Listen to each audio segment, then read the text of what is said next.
All right, thanks, Leah. I wanted to apologize. This morning is a representation of a systems failure. So basically what happened was I tried to calculate the amount of time that it would take to get from where I needed to come from to this location. And I said, okay, I looked at the past and it said, okay, it takes me this long to get to the gateway, this long to get through the security check, and this long to get to the location within the campus. And of course, I didn't account for these other potential systems variables that might actually affect my travel. So I actually used a retrospective study, which is looking at my past, and said, okay, this is what's going to happen. And I didn't account for the fact that the line will be excessively long. There's going to be construction along the street, and then once we get there, it's going to be in a different building than I normally go to. So as a result, I didn't account for that variability. So I'm actually walking proof that not accounting for systems is a problem. So starting with this, Leah mentioned this. This is the definition, the NCI definition, current working definition for systems epidemiology.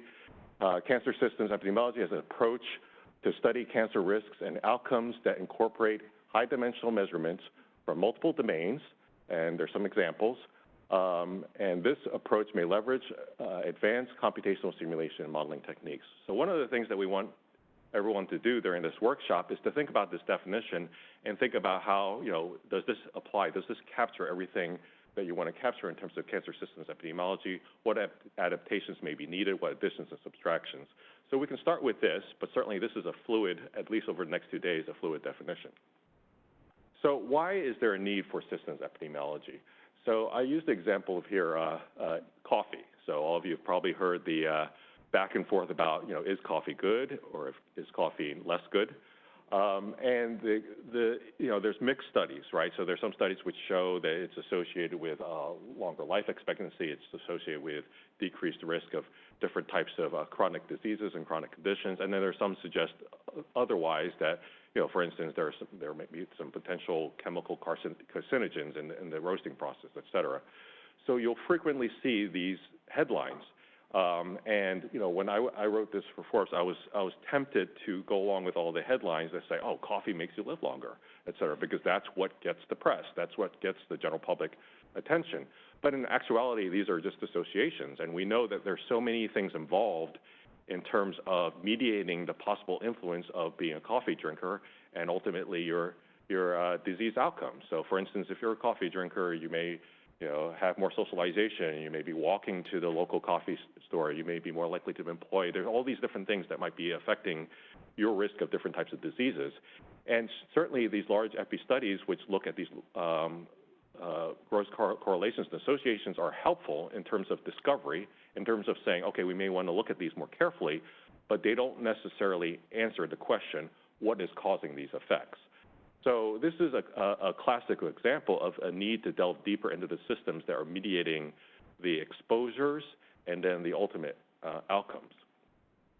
So most of you know this definition. What is a system? When we talk about systems, we talk about something that is a collection of parts or components that are not independent. They're somehow interrelated with each other. So by this definition, we all are systems. We're all complex systems ourselves, our biology, our physiology, our psychology, et cetera, and we all live within complex system. This meeting room is a complex system. We are all parts of the system. We all are going to interact throughout the next 2 days, et cetera. If any of us thinks that we are completely independent of the other folks around us, we're deluding ourselves because we're influenced by what's going on around us.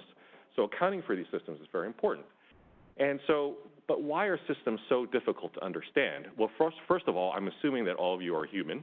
If not, then please identify yourself. But as humans, we can be very smart, we can be very clever, we can have a lot of experience, but we have limitations. So systems are complex. So it's easy to say, I'm going to walk up and I'm going to push something, and that thing's going to move. So that's a first order effect. We can see that. When we get to second order effects, those get a little more complicated. We may be able to see those things. Once you get to third order and beyond, then it gets really complex. So even the smartest person in the world, whoever that might be, won't be able to picture and really understand and address these systems by himself or herself because these are complex. So basically, we need help. we need help to do this. We need help to visualize these systems. We need help to really understand what might happen if we intervene in these systems, et cetera. So, oops, that went backwards. It's going in the wrong direction. Okay, so why do we need these systems approaches? Well, several problems. So one is, we're identifying associations and correlations rather than actual cause and effect when we don't account for these systems. So as a result, we'll develop Band-Aids potentially. At best case scenario, Band-Aids that cover the problem or cover the situation. We aren't really addressing the underlying cause or problem. And as a result, these solutions, unless we're lucky, are unsustainable. So we might immediately see some effect, but then ultimately they're unsustainable. We also miss secondary and tertiary effects. So this can be good and bad in terms of the effects. So in terms of bad, you can actually have unintended consequences if you don't really understand these complex systems. On the quote-unquote good side, you may be underestimating the impact of something. You may be underestimating the effect of implementing a policy or intervention because you aren't accounting for these systems. And that's actually been one huge limitation in terms of public health interventions and many different types of cancer interventions, et cetera, because advocating for that has been a challenge. Because if you look at, in terms of investment, health investments tend to be very high in terms of return on investment if you account for everything. But the trouble is what people often see is the initial cost. They initially say, oh, you've got to do this. You've got to do this preventive measure. You've got to invest some money to change something. But ultimately, the payoff is significant, and many of these interventions and policies pay for themselves. But if we aren't accounting for the entire system, then we're missing that. And that's a huge problem when it comes to advocacy and communications as well as investment. And finally, expended time, effort, and resources from trial and error. So if we don't know these systems, then many times what we're doing is we're throwing stones into the ocean and seeing what might happen. So as I mentioned, if you often mention, if you are developing a rocket program where you're trying to launch something into space, if you use trial and error, you'd be say, okay, let's launch it 50 times and see what happens. Oh, it crashed 30 times. We probably should try something different. That's not a really effective strategy. So what you want to do is really understand the systems first before you try something. So that being said, I'm going to go through 5 different challenges that we have faced in terms of systems epidemiology and getting broader adoption of systems epidemiology. Then I'm going to be talking about 11 misunderstandings. So the first challenge is Thanos. Now, I don't mean Thanos just as a person, as a challenge, if you've watched Avengers and Infinity War. But what I'm trying to point out is if you guys haven't watched the movie Infinity War, apologies because this is a spoiler. The focus of Thanos was that he saw that the one problem with the universe is there are too many beings, too many people, too many organisms, et cetera. So his solution is wipe out half of them, and therefore we'll have the solution. So he was focused. He was very, very focused. That's one, so we'll give him that. 2 is he tried to establish a single cause, single effect. So basically, if I wipe out people, everything will be peachy keen. But he ignored the side effects. So the side effects is getting rid of half of the people. So now this is a very gross example of the type of thinking that's easier for all of us as people. So we like to think of simple cause and effect. Oh, I did that because of that reason, or that resulted because you blame a certain cause, et cetera. And I think psychologically we're wired to do that because we want to find simple solutions. And so that's one challenge. You have to kind of overcome that because these simple solutions are easier to explain. Drink coffee, good. Do this, bad. So that's one challenge. So we're trying to overcome that. The second challenge is data is everything. Now, data is important. I don't want to leave this 2 days saying that data is not important. But sometimes we put the horse in front of the cart and we say, okay, let's take the data and then determine what we know from the data. But the question is, do we even have the right data? Do we have the right information, or is this data coming? Is this data even useful? This is a big growing problem in the era of big data. So what's happening right now is many companies and many organizations are just collecting data just for the sake of it. And then so now you've got these mounds and mounds of data, and that's okay, what do we do with that? But the issue is you have to look at how the data is collected, what the data is, how useful it is, and are you even collecting the right data? I remember I was at a meeting at UNICEF a number of years ago, and someone asked, okay, what data do we need to collect on immunization systems? And the answer was all of it. So, the answer is always just keep collecting data and then we'll figure out what to do with it. But we also have to be purposeful about that. So when it comes to systems epidemiology, one big part of that is identifying, okay, what data is actually needed. Let's understand the system, and then let's try to collect data where it's actually needed. The third challenge is the my cohort is better than your cohort challenge. So we've established a situation where, of course, you have these very important cohorts, patient cohorts throughout the world, and you certainly don't want to belittle them because these are very important, and a lot of effort has been expended to collect the information, assemble these cohorts, and then just go forward. The challenge is no cohort is perfect. So you're going to have limitations regardless of what population you choose, whether it's in terms of diversity, whether in terms of what you're actually collecting, whether it's in terms of exposure, et cetera. So you aren't going to be able to find the magical cohort that is going to answer all of your questions. Ultimately, it's going to be a combination, data from different places, et cetera. And one has to understand that, one cohort is not going to capture all the systems that are involved. So the challenge, though, of course, is part of the model that's been set up is say, okay, let's use A versus B versus C, when instead we should say, let's start with the systems that we're interested in, and where can we actually get that information?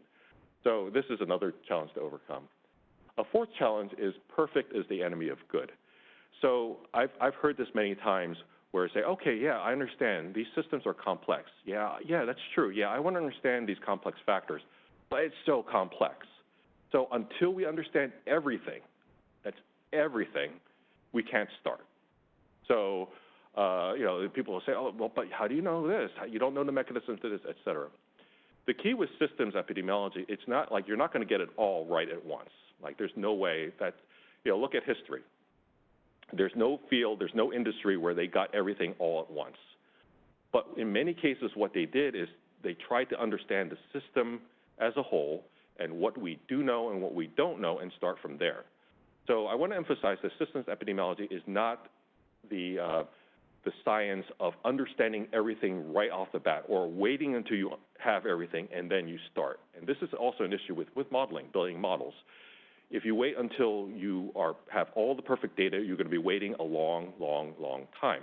So as I'm going to explain later, there is a lot of advantages and a lot of benefits of starting modeling right off the bat or starting to try to understand the system right off the bat because it actually gives you a playbook. It gives you a map on where you want to proceed. The fifth challenge is the silo problem. And of course, all of you are probably aware of this. We're extremely siloed in so many different ways. We're extremely siloed in terms of disciplines. We're extremely siloed in terms of sectors, geographic locations, all these different things. And these go counter to systems thinking. Problems do not identify themselves. They don't raise their hand and say, I'm a biostats problem, or I am a sociology problem, or I'm an economics problem. They're all systems problems, and the challenge is we've been separated in terms of our education, in terms of how we've worked within our disciplines. We're separated in terms of programs, all these different things, and that's something that we have to overcome. Now, this next slide is not a challenge, but it emphasizes a particular song. So I don't know if you're familiar with this lead singer in this band here, but this was actually from I'm part of a science journalist organization. We have a annual holiday party, and we have a band that's provided by that's led by Francis Collins. And during one of his sets, he sang the song "Don't Know Much About History." Don't know much about science, but that's the whole Sam Cooke song. And I put this here because we have to understand the history of how science and medicine has really progressed to understand why we're at where we're at. Because if you think about it, in the early days, there wasn't much known about biology. There wasn't much known about what was going on within physiology. So we relied on observation. So we had to say, okay, 10 people came in with this problem. 8 of them got better after they drank this elixir. Therefore, this elixir is helpful. That was years ago. So we had limited information on these systems. But times have changed. So we have a lot more information right now. We have a lot more data, et cetera. But we are somewhat fixed in this past, this empirical past where we just look at observation. And so what we need to do is we need to switch over because times have really changed and we have a lot more information at our disposal. And we also have a lot more technology and techniques. So we have a lot of modeling techniques, computational techniques.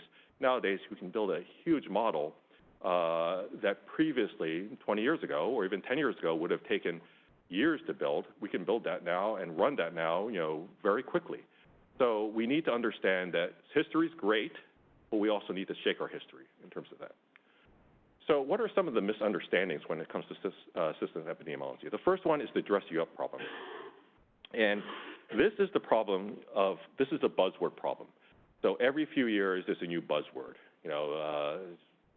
I'm not going to mention the buzzwords because I don't want to classify them as buzzwords, but you all know these buzzwords. They come out and everyone gets excited about something. Today it's, we don't know if we'll be talking about using the exact terms like big data and those things going in the future.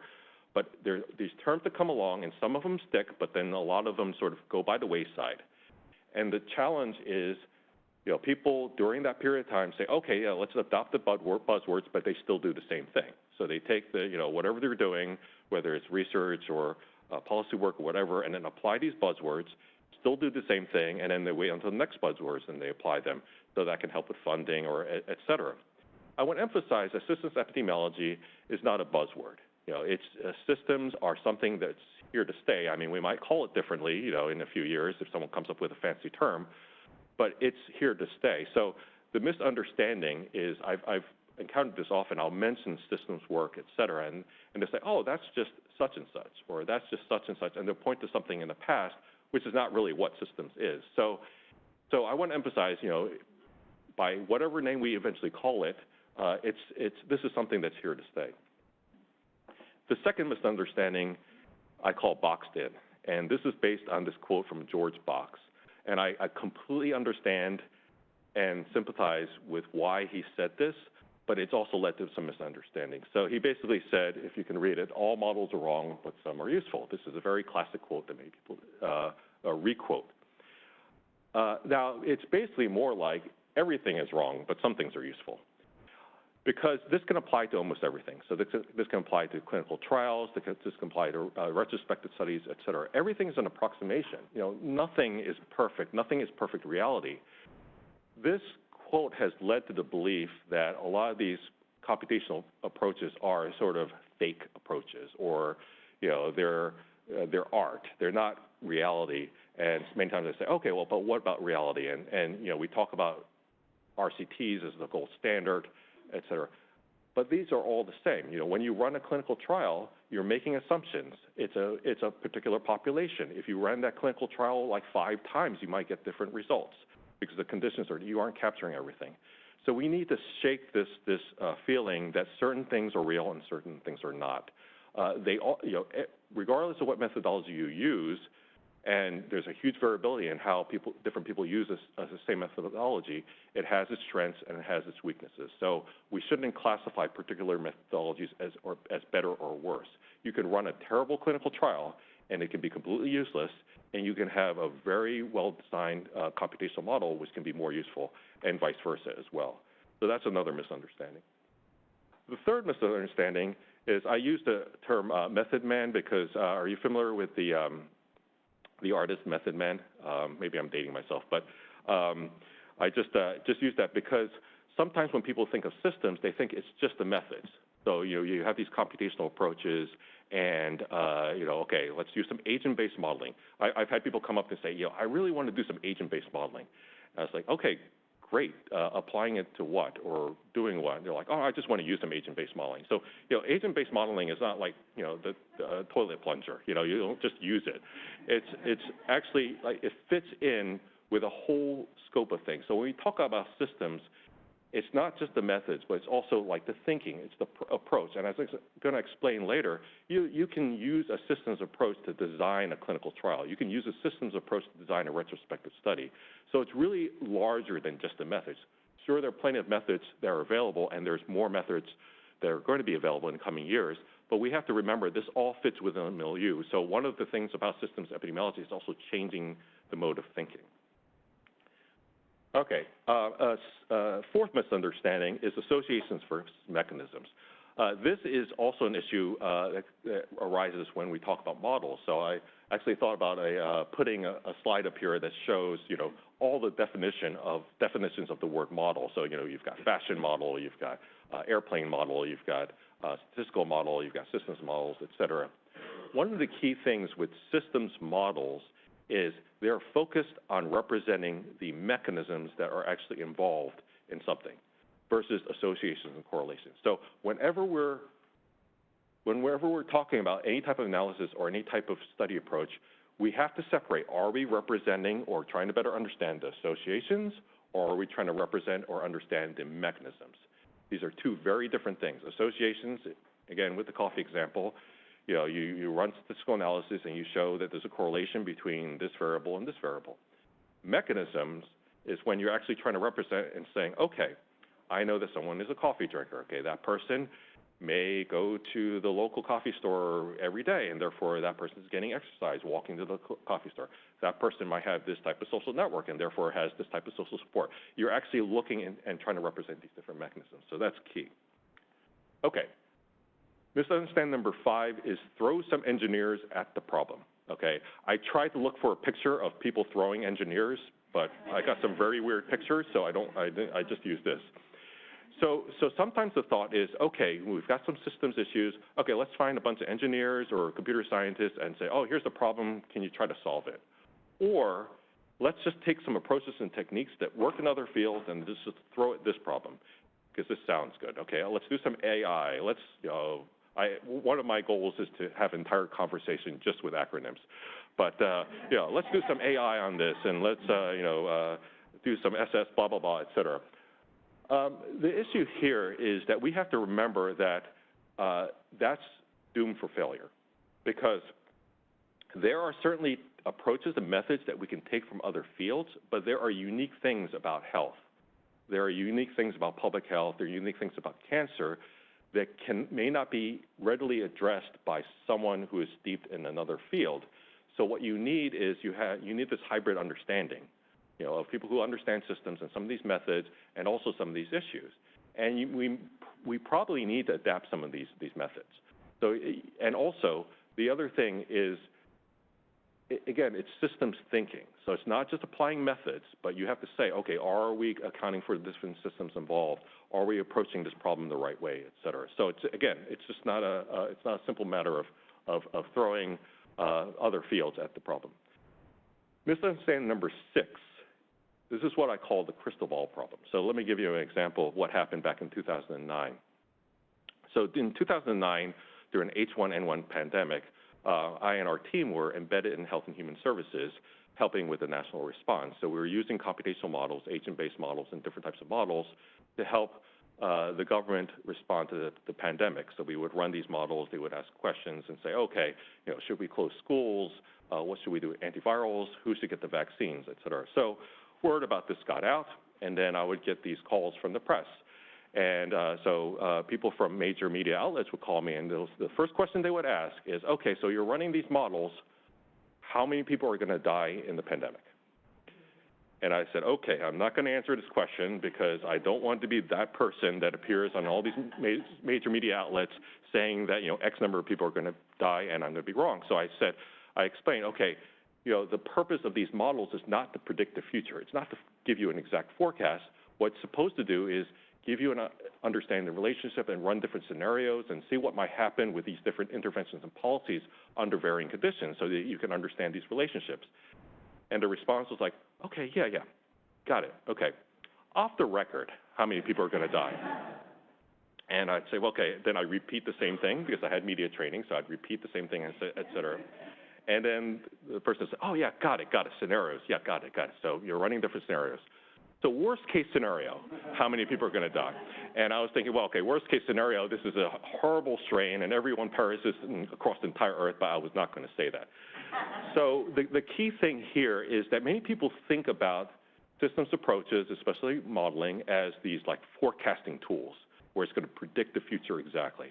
And I can tell you that you'll be sorely disappointed because no one can predict the future exactly. What it can do is help understand different scenarios, help understand different types of relationships, and also the actual process of building the model, which I'll explain later, can be very valuable. So sometimes there's a one-track mind thinking, okay, predictive model, predictive model, predictive model. All right, seventh misunderstanding, you've got to see it to believe it. Okay, so this is the thing where, if you just, it's a visual thing. So people, I see this and I believe it. The more abstract or more conceptual something becomes, it can be a challenge. So this is a challenge that has to be overcome by many of these systems techniques, because systems, by definition, are complex. So they're hard to demonstrate or to visualize. So it's much easier to show a picture, say, I do this, this happens. One straight line is very easy. The more lines you get, the more complicated it gets. So one of the things that we need to do as a field is develop better visualization techniques, better ways of communicating the complexities of systems and how these are involved, and also how to explain, these methods and these approaches. So this can be a challenge. Okay, misunderstanding number 8. There's a recipe. So sometimes people say, okay, yeah, you want to develop a agent-based model, so can you take that and just plug in some numbers and churn out some answers, something of that sort. Whenever we build a model or we build a representation, et cetera, there are unique aspects to it. So it's almost like you're creating some pottery, or you're building a car. You're building things from the ground up. It's not just a simple recipe where you plug in, there's a formula, plug in some numbers and churn things out. And sometimes people think that's the case. Okay, misunderstanding number 9, the chosen one. So this is an internet meme. I was very careful to make sure that this is an image that I could use. I didn't want Star Wars going after me. But this is the internet meme that spread. But basically, this is Obi-Wan Kenobi basically telling Anakin Skywalker, who was becoming Darth Vader, that you were the chosen one, I trusted you. The reason why I'm saying this is that sometimes people think, okay, there's one model. Let's choose the one model to use. Let's choose the one approach to use, the one thing. And there's a failure to understand that multiple ways of looking at the same issue or the problem can be useful. Just like we don't say there's one clinical trial. You're done with the clinical trial. Okay, no more clinical trials. We have our answer. That never happens. Same thing with systems methods. You can have 4 or 5 different models, and they can be a little bit different in terms of representing the system. But you can learn from each of them, because whenever people develop these models, it's their understanding of the system, and it can differ, and you can learn from the different models. So I've seen situations where people will say, okay, well, we already have a model for this. We don't need another one. And that's certainly not the case. If you apply that to all other types of methods, then you basically have one clinical trial where you basically get all the answers. Okay, misunderstanding number 10. It's a destination, not the journey. So this many times applies to system methods. You want to get the answer, and then you're not really thinking about, how did you get the answer? Because many times the actual approach of building a model, building a map, and that can actually provide you with answers and raise important questions. So just waiting until the very end to say, okay, just give me the answer, and the answer is 7 or the answer is 8, really overlooks a lot of the advantages of using systems methods. So I can tell you, when you sit down and you try to build a computational model of something, it forces you to think about, okay, yeah, what is really involved in this system, and do we actually have the data? Okay, and where should we get the data then? So it's the process of building the model. It's the process of building a lot of these things. It's the process of using a systems analysis that can actually get you information and help direct you in the right way. I decided to come up with 11 misunderstandings because everyone comes up with 10, so I wanted to come up with an odd number. So misunderstanding number 11 is complexity is too darn complicated. So many of you might have seen the foresight model, which basically shows you all the factors that lead to obesity, and it's thrown up there, and it looks like just a lot of spaghetti, and people are like, okay, that's really confusing. Okay, I get it, it's very complex. Now the reason why people put that up there is just to show you that obesity is a complex issue. It's not necessarily there to immediately solve something. And sometimes people will say, well, yeah, I understand things are complex, but if you just consider complexity, it just gets too overwhelming. There's just too many different factors we can't understand what's going on, and therefore we get paralyzed. And many times decision makers will say, well, we have to make a decision, so we can't consider all the complexity. But what I've seen happen many, many, many times in many, many different fields is that by understanding the complexity, the solutions actually become more simple. In other words, by understanding the system, you start realizing that there are certain things that are driving a lot of what's going on. Because if you remember, a system has many things that are codependent on each other, or there's a chain of events, et cetera. So sometimes you can find these problems are actually a lot simpler than we realize. For instance, a lot of the public health problems that we see are linked to similar things. They're linked to the fact that, we do have disparities. We do have problems with the educational system. We do lack infrastructure in many cases. There's economic, racial, gender, all these disparities. And then they mushroom to many other problems that go out there, or there are issues with the healthcare system. So in many cases, a lot of these problems are actually linked, fundamentally linked with these systems. And if you actually fix these systems, you can solve a lot of these different problems. But we can't figure that out until we actually understand the complexity first. So you can use almost as a quote, with an understanding of complexity, simple answers can actually emerge potentially. So I want to emphasize, don't get scared off by the complexity. So given all of that, we're actually at a real key inflection point right now. I mentioned history, and some of this, probably couldn't have come like years ago, certainly not like a century ago, not a number of decades ago, because science and technology and people just weren't ready for a lot of these approaches. Because again, if we're talking about, let's use weather as an example. Years ago, how would people determine the weather? Well, they would look at how the moon and the stars and the cows were all aligned and try to predict the weather for the next few hours. But things changed dramatically after you got enough technology to be able to measure barometric pressure, cloud formations, all these different types of things, and then you took systems methods like modeling, simulation models, to then bring that all together, and then you created weather maps. So then people were ready for that, and now that dramatically changed how meteorology is practiced. I think the same thing is happening with cancer and health and public health. We're at this inflection point where we have a combination of a lot of these different approaches. So we've got AI, which is just a fancy way of saying, computers helping with thinking, so modeling and those type of things. We've got mobile devices that can collect a lot more data. We've got big data and many things associated with that. We've got wearables and those type of things. So we're at a key inflection point where we really can leap this field forward. Like, we don't need to make excuses anymore, say, well, we can't get these things. We can get these things. It's just a matter of using these things. So I think this is a really key period in time. Also, I want to emphasize that whenever approaching things, there are really two general ways of looking at things. So there's top-down approaches, and those, that's been the traditional approach. You look, over data or over an issue, over a system, and you look for these patterns and what's going on, where are these associations and correlations.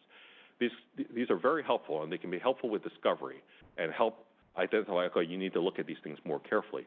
But these alone will not solve problems and not provide complete answers. We need more bottoms-up approaches. So we need to try to reconstruct the system, build up the system. So one, again, is hovering above, looking at what's going on. The other is, let's recreate the system. Let's build a model or a map to represent what's going on so that we actually understand it. The combination of the two is key. If we just use one versus the other, then we're missing a lot of opportunity. So, what does systems epidemiology entail? Well, again, I want to emphasize it's not just a set of methods. It's not just a way of thinking. It's not just including the right variables when you're doing a study. It's a combination of all these things. So first of all, if you are incorporating systems thinking, you try to incorporate systems-oriented design, measures, and outcomes into traditional studies. So if you're designing a clinical trial, are you collecting all the right variables?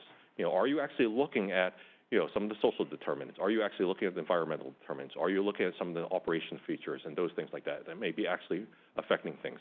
Or are you just focusing on particular clinical variables without looking at the overall system? Same thing applies when you're doing a retrospective study. Are you collecting the right variables? And are you generating the right outcomes that are relevant? And then there's also interpreting results in a systems-oriented manner and then utilizing systems methods.